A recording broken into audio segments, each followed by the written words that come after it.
It is foolish to be convinced without evidence, but it is equally foolish to refuse to be convinced by real evidence. One of the necessary accompaniments of capitalism in a democracy is political corruption. Journalism is one of the devices whereby industrial autocracy keeps its control over political democracy. It is the day-by-day, between elections propaganda, whereby the minds of the people are kept in a state of acquiescence, so that when the crisis of an election comes, they go to the polls and cast their ballots for either one of the two candidates of their exploiters. You can't make somebody understand something if their salary depends upon them not understanding it. When the masters of industry pay such sums for a newspaper, they buy not merely the building and the presses and the name, they buy what they call the goodwill, that is, they buy you. And they proceed to change your whole psychology, everything that you believe about life. You might object to it, if you knew, but they do their work so subtly that you never guess what is happening to you. The rich people not only had all the money, they had all the chance to get more, they had all the knowledge and the power, and so the poor man was down, and he had to stay down. American journalism is a class institution, serving the rich and spurning the poor. There is one kind of prison where the man is behind bars, and everything that he desires is outside, and there is another kind where the things are behind the bars, and the man is outside. All art is propaganda. It is universally and inescapably propaganda, sometimes unconsciously, but often deliberately, propaganda. The private control of credit is the modern form of slavery.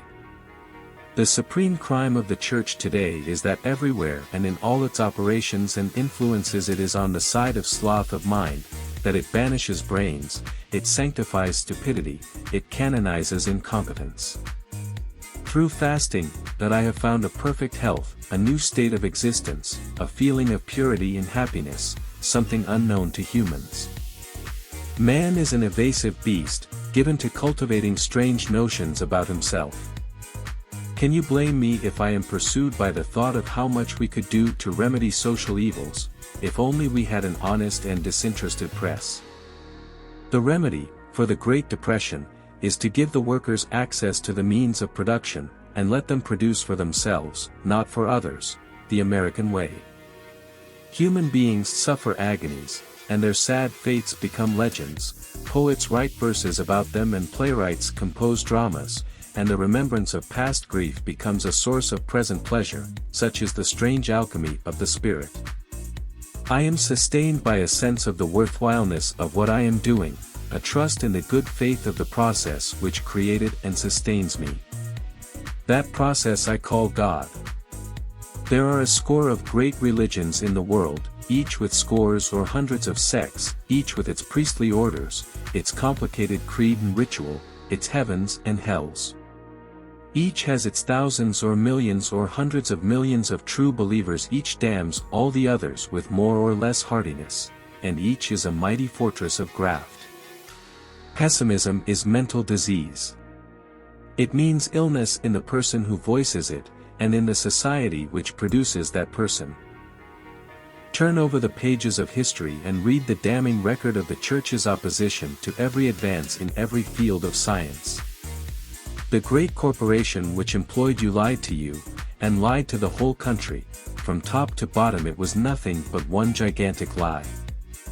The first thing brought forth by the study of any religion, ancient or modern, is that it is based upon fear, born of it, fed by it, and that it cultivates the source from which its nourishment is derived.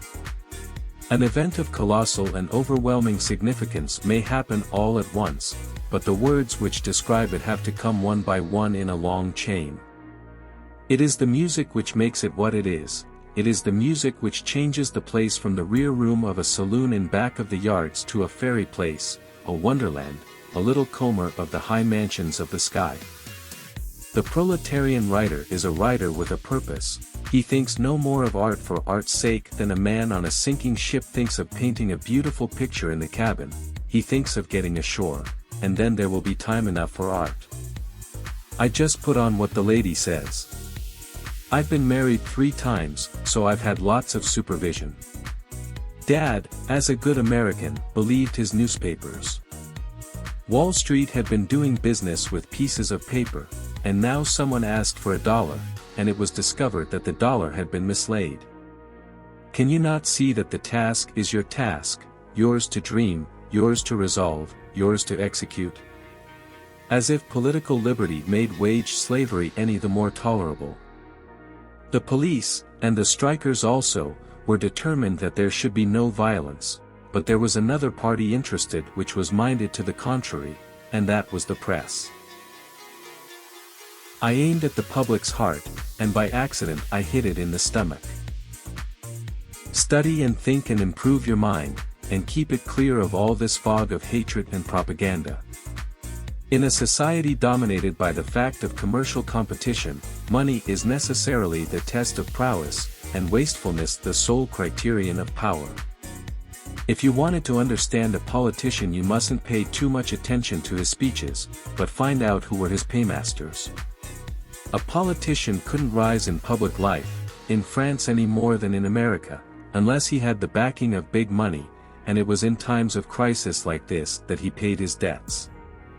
Was it a fact that every man had something in his life which palsied his arm, and struck him helpless in the battle for social justice?